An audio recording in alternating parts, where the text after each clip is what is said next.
Hello everyone, my name is Ankit Lavade.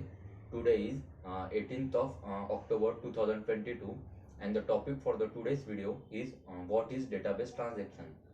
See, this is my first video in this particular topic. Now we will see what is database transaction.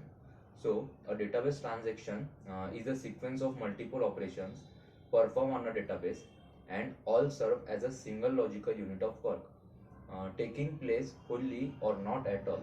In other words, there's never a case that only half of the operations are performed and the result saved. When a database transaction is in flight, the database state may be temporarily inconsistent. But when the transaction is committed or ends, then the changes are applied. So, a simple example of a transaction will be dealing with the bank accounts of two users. Let's say A and B. A simple transaction of moving an amount of 500 rupees from A to B engages many low-level jobs.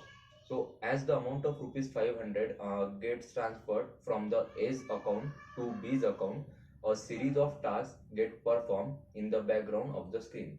So, this straightforward small transaction includes several steps, that is decrease A's bank account from rupees 500. So, we can say that the transaction involves many tasks such as opening the account of A, reading the old balance of account A, then decreasing the specific amount of 500 rupees from that A's account, then saving the new balance to an account of A, and finally closing the transaction session. Then for adding amount of rupees 500 in B's account, the same sort of task needs to be done in the B's account, that is opening the account of B, then reading the balance, old balance, then increasing the specific amount of 500 from the account, then saving new balance to an account of B, and finally closing the transaction session.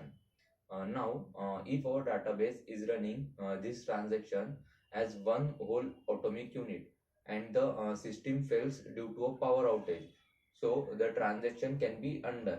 So reverting our database to its original state, typically a term like a rollback refers to the process that undergoes any changes made by the transaction, and then the term commit is used to refer to a permanent change made by the transaction.